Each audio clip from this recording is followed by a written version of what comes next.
जोपर्यंत जानकी भाऊजींच्या नावाचं कुंकू लावतील तोपर्यंत भाऊजींना काही होऊ शकत नाही। आणि भाऊजींना जर का संपवायचं असेल तर आधी त्या जानकीला संपवावं लागेल। झाशीच्या राणीचा घोडा सगळ्यांच्या पुढे आला। तिचे बाळ तिच्या पाठीला घट्ट बांधलेलं होतं। आता तिच्या आजूबाजूला इंग्रजी अधिकारी होते। त्यांनी आपापल्या तलवारी बाहेर काढल्या। तेवढ्यात झाशीच्या राणीने पण आपली तलवार बाहेर काढली आणि आरोळी ठोकली, हर हर महादेव। ए ताई, मी माझा अभ्यास सोडून तुला आणि बाळाला गोष्टी ऐकवतोय आणि तू झोपा कसल्या काढतेस? अरे चुकून डोळा लागला, पण तू बोल, बाळ जाग आहे। खोटं बोलू नकोस, अशानं बाळ खोटारडं तरी होईल, नाही तर झोपाळू, कळलं ना? ए बरं, जागी आहे मी, सांग पुढची गोष्ट। हा गण्या, आता गोष्टी बस झाल्या। आता जानकी गरमागरम सूप पिणार आहे। ए नको बाई, त्यापेक्षा गण्या तू गोष्ट सांग। सांग, त्या झाशीच्या राणीने कोणाच्या पोटात तलवार खुपसली? गण्या, अजिबात गोष्ट सांगायची नाही। सूप पिऊन होईपर्यंत गोष्ट सांगायची नाही, कळलं? बाळाला आता भूक लागली आहे। अगं जानकी, तू कोणाला विचारून पांडूला पैसे दिलेस? त्यांना पैशांची गरज होती म्हणून मी त्यांना पैसे दिले। तेच विचारते, कोणाला विचारून पैसे दिले? एक मिनिट, तिला वाटलं म्हणून तिने दिले। हा, त्यात कोणाला विचारण्याचा काय संबंध आहे? अमृता, मी तुझ्याशी बोलत नाही। मग बोल, कारण मी तुझ्याशीच बोलते। नोकर माणसांना पैसे द्यायचा हिचा काय संबंध? मग कोणाचा संबंध आहे?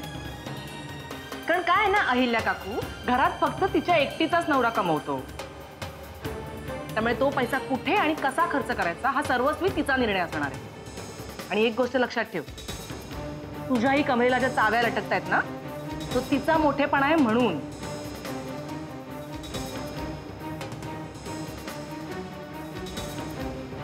हिचा नवरा पैसे कमावतो म्हणजे? तुला काय म्हणायचंय? माझा नवरा पैसे कमवत नाही? तुला जे समजायचं ते समज। मला फक्त एवढंच सांगायचं की सारखं सारखं जानकीला तिचे अधिकार दाखवून द्यायची काहीच गरज नाही।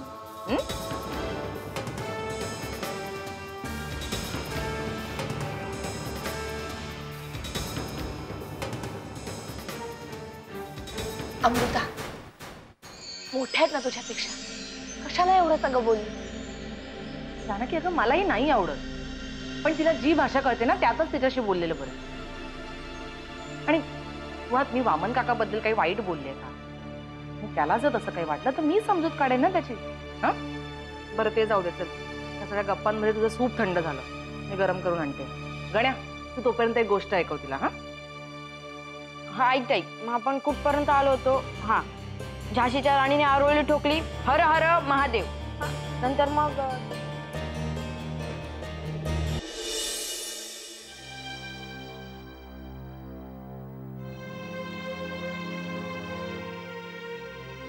काय आते बाई, दिसतंय का तुला? काय एकाच ठिकाणी टाके घालतेस? हे हसू नको आम्हाला। आता हे दुपटं दुरुस्त करायला घेतलंय, तुम्ही सगळेजण या दुपट्यात वाढलेलात, माहिती आहे ना तुला? आते बाई, अगं ऊब आहे ती तुझ्या हातांना, तुझ्या बोटांना। आपल्या घरात हिवाळा सुद्धा तुझ्या भीतीने दबकत दबकत येतो। असलं काही बोलायला लागलास ना की राजकारणी कमी आहे, साहित्यिकच वाटतो जास्ती। पण खरंच आते बाई, तुझ्याशी बोलताना सुचतं बाबा असं काहीतरी। अरे आपलं नातच आहे तसं जिव्हाळ्याचं, म्हणून तर मला या दुपट्यामार्फत हा जिव्हाळा तुझ्या मुलापर्यंत पोचवायचा आहे। काय माहिती त्याच्या वाट्याला आत्याबाई किती येतेय? आते बाई, या घराला आईपेक्षा आत्याचीच सवय जास्त आहे आणि गरजही। त्यामुळे तुझी इच्छा असो अथवा नसो, तुला जगावं हे लागणारच। मी किल्लेदार नसलो म्हणून काय झालं? तास झालं पुन्हा तुझं सुरू? आता नको ना तो विषय। झाली ना ती कसली तपासणी ती? त्याचीच तर भीती वाटते, काय होईल?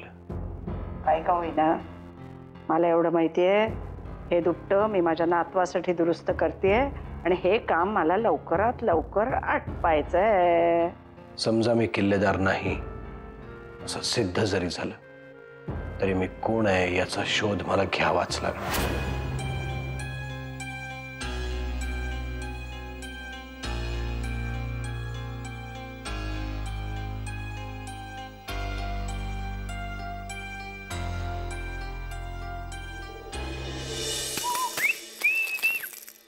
तुला एक गोष्ट सांगतो चू. एक रमावती नावाचं आटपाट जंगल होतं. त्या जंगलामध्ये नरसिंह नावाचा एक मोठा असा राक्षस राहत होता. त्याला अशी 2 शिंग असलेला वामन नावाचा एक राक्षस होता, भाऊ त्याचा. आणि त्या जंगलामध्ये की नाही परशुराम नावाचा एक सुंदर देखणा असा राजपुत्र राहत होता. आणि सुगंधा नावाची एक चेटकीन होती, चेटकीन अशी हाडळ. त्या हाडळ चेटकिनीनी म्हणजे सुगंधा नावाच्या चेटकिनीनी त्या परशुराम नावाच्या राजपुत्राला आपल्या मोहपाशामध्ये असं जकडलंय. आणि तुला सांगतो लई चेटकीन डेंजरस ती. हाडळ हाडळ होती, सारखी यायची अशी कमरेला. कौतुक करून झालं माझं. चेटकी नाही का मी? अगं बाई माझ्या राणी, ही ती सावत्र आहेस की तू. मग त्या अर्थाने चिटकीन म्हणले मी, होय की नाही. तुमच्या गोष्टी बिष्टी आहेत ना त्या नंतर करायच्या, काय करायच्या त्या. ह्या पोरीला तुम्ही आधी इथे आणली का ते सांगा मला. त्या तिच्या मारलेल्या आईच्या मांडीवर टाकून या जा. नाहीतरी बोंब मारत फिरते ना ती चिव माझी पोरगी आहे, चिव माझी पोरगी आहे. माझ्या पोरीबद्दल एक शब्द बोलायचा नाही सांगून ठेवतो. काय बापाचं आणि लेकीचं प्रेम डोळ्यात खोपायला लागलं तुझ्या. तुमचं प्रेम गेलं खड्ड्यात. ह्या पोरीचं कौतुक ऐकण्यात काहीही रस नाही मला. आपल्या बुडाखाली काय जळतंय ना त्याचा विचार करा आधी. विचार तू करायचा ग, मी तो अंमलात आणायचा. होय ना, मग मी विचार केलाय. तो बोडक्या आहे ना बोडक्या, तो एका बंगाली बाबाकडे गेला होता. त्या बंगाली बाबांनी बोडक्याला असं सांगितलं की तू जानकीचं पोरग पोटातल्या पोटातच मारून टाकू शकतो, फक्त 500 रुपयात. असं तो बोडक्या तू डोका आहे का तुम्हाला? 500 रुपयामध्ये माणसं मारता आली, दादाला 1000 वेळा मारलेस तुम्ही. दुसरं काहीतरी बोल. दुसरं काही सुचत नाही मला. तुम्हीच ठरवा मग आता काय करायचं ते. फक्त एक गोष्ट लक्षात घ्या, जे काही करायचंय ना ते लवकर करायला पाहिजे आपल्याला. वातावरण गरम असतानाच, कळलं का? जानकीला मारायचं म्हणजे काहीतरी मास्टर प्लॅन बनवायला पाहिजे. होय की नाही चू? मला म्हणली ती हाडळ आहे ना चिटकी, डोका नाही बुद्धी नाही तिला. गेली की काय? गेली गेली.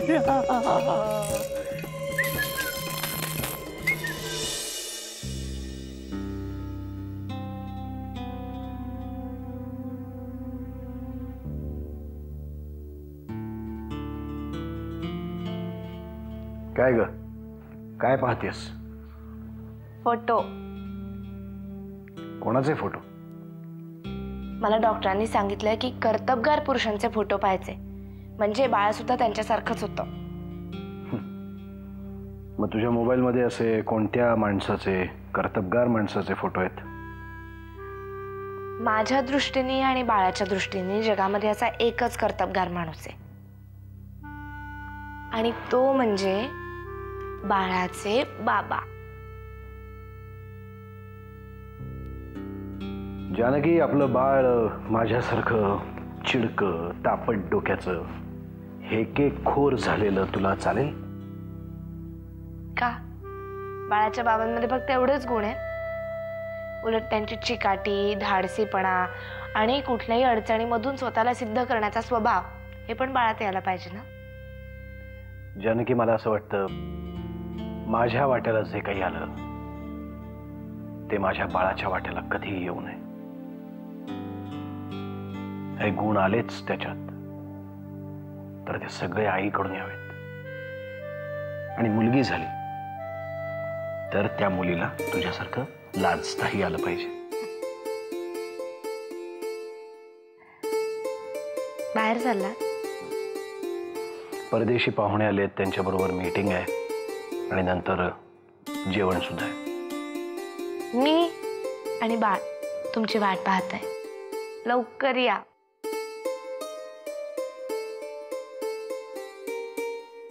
लवकर येतो. हा,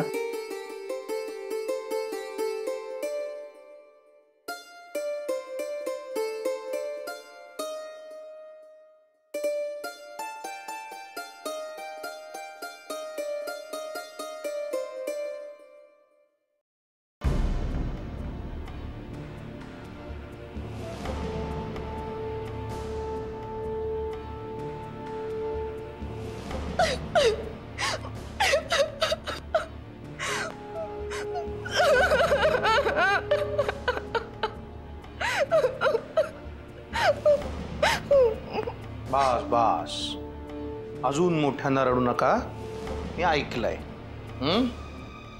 पण मी का रडते याच्याशी तुम्हाला काही घेणं देणं नाहीये का?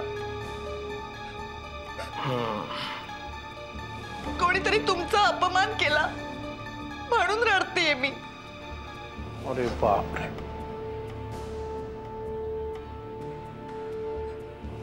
पण आपल्या घरात तू सोडलीस तर माझा अपमान अजून कोण करणार? मी तुमची बायको आहे, त्यामुळे एखादा शब्द मागे पुढे झाला तर तो माझा अधिकार आहे. बापरे, मग आज हा अधिकार दुसऱ्या कोणी काढून घेतलाय? मी तुम्हाला इतकं पोटतिडकीने सांगते, आणि तुम्ही ज्या मुलीला इतके दिवस तुम्ही आपली मुलगी समजून वाढवलत ना, आज तिनेच तुमची लायकी काढली. रोज काहीतरी नवीन वाद काढून मला सांगायलाच हवाय का? वाद मी नाही, जानकीने सुरू केले, आणि अमृताने नाक खुपसून तुमचा अपमान केला. त्या पांडूला गावाला जायचे, आणि त्यासाठी त्याला भरपूर पैसे हवे. मी एवढे पैसे द्यायला नकार दिला, तर उलट जानकीच माझ्याशी भांडली. आता जानकीला या सगळ्यात कशासाठी ओढतेस तू? पण मला एक नक्की माहिती आहे, जानकी स्वतःहून कोणाशीही भांडायला जाणार नाही. मी काय सांगते ते आधी ऐका, आणि मग माझ्यावर ओरडा. हे सगळं घडत असताना तिकडे अमृता आली, आणि ती काय बोलली माहितीये? ती मला म्हणते, तुम्हाला एवढे पैसे द्यायला त्रास का होतोय? कारण या घरात फक्त माझे बाबाच कमावतात पैसे, तुमच्या नवऱ्याने पैसे कमावलेत, असे काय जपताय पैसे? बर, हे ऐकून मी लगेच जाऊन अमृताला काहीतरी जाब विचारेन, असं वाटतंय का तुला? बरं, ठीक आहे, तुम्ही तिला जाऊन विचारा, खात्री करून घ्या, आणि मग माझ्यावर विश्वास ठेवा. पण एक गोष्ट लक्षात ठेवा, कुठलीही स्त्री स्वतःचा अपमान सहन करू शकते, पण तिच्या नवऱ्याचा नाही.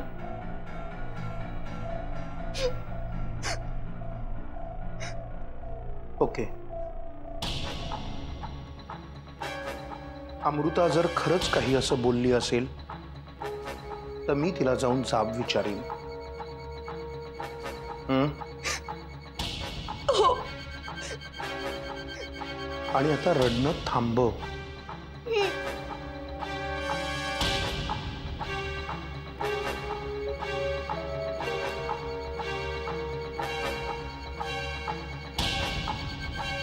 हो, ती फाईल बघतोय मी. हा, तुम्ही काय ते रिपोर्ट तयार करा. ओके.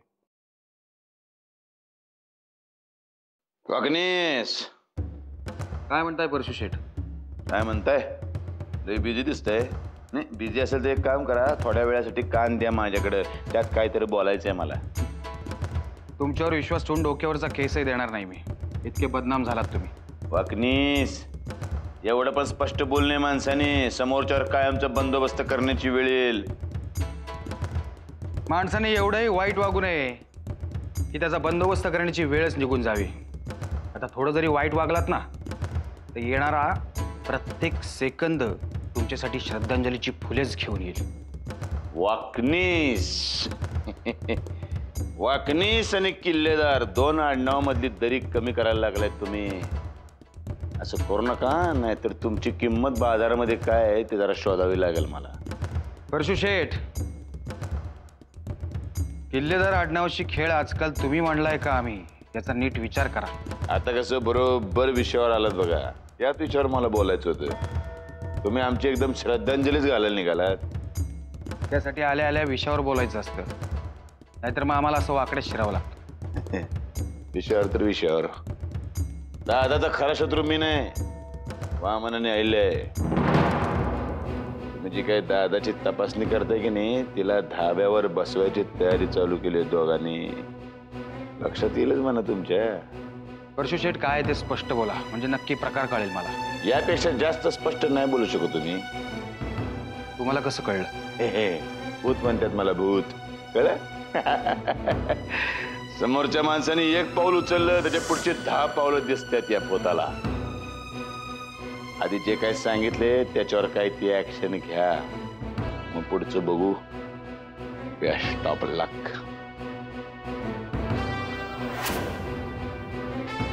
जानकी, मला वाटतं तू म्हणतेस ते बरोबर आहे ग. मग अशी अहिल्या काकूवर राग काढण्याच्या नादात मी उगाच वामन काकाबद्दलही खूप बोलले. म्हणजे त्याच्याबद्दल एवढं बोलायला नको होतं ग. अमृता, तू त्यांना स्वतः जाऊन भेट आणि या विषयावर पडदा टाक. आणि तसंही अहिल्या काकूंचं बोलणं ते कितपत मनावर घेतात. हे खरंच आहे म्हणा.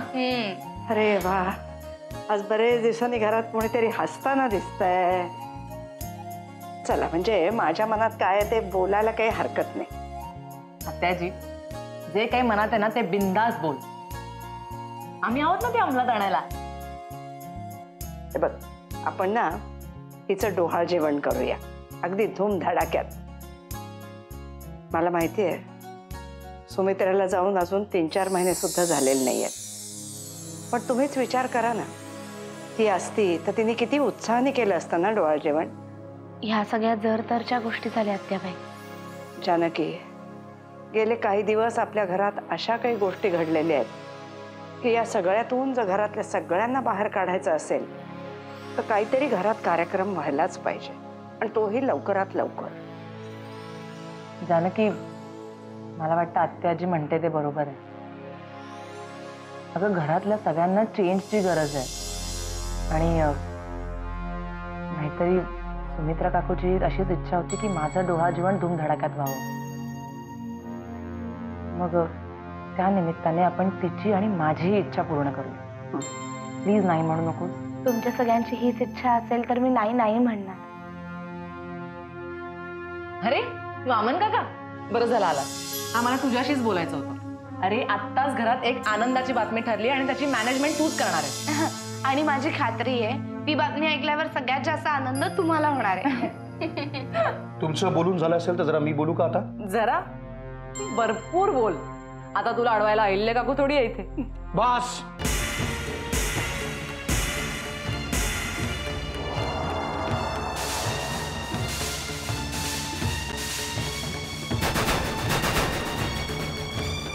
बस अमृता, अहिल्याविषयी एक शब्दही अजून बोलू नकोस. मगाशी तू अहिल्याला काय म्हणालीस? अरे तेच बोलायला मी येत होतो तुझ्याकडे. मला बाकीचं काहीही ऐकायचं नाहीये. मला फक्त एवढंच सांग, तू म्हणालीस ते खरं आहे का खोटं आहे? हो, म्हणजे मी बोलले तसं. अरे पण मला तसं म्हणायचं नव्हतं. तसं म्हणायचं नव्हतं.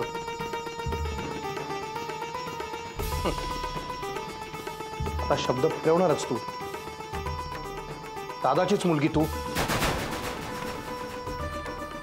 अरे काय बोलतोयस काय वामन तू? नशीब समज आत्या, ही जे बोलली ना ते मी बोलत नाहीये माझ्या तोंडानी. आणि अमृता, कोणाच्या खिशात किती पैसे आहेत ना याची काळजी तू करू नकोस. तू स्वतःचा विचार कर. ते जास्त गरजेचं आहे तुला. काका, अहिल्या काकूंनी सुरुवात केली म्हणून मी. मला काय संदर्भ होता हे अजिबात ऐकायचं नाहीये. तुझे मनात होतं ते बोलून गेलीस. आणि अशा अनाहूत क्षणीच माणूस मनातलं खरं बोलतो ना आत्या.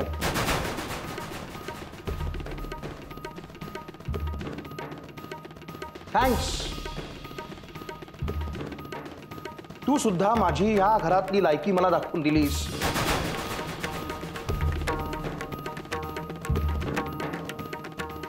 थँक्स.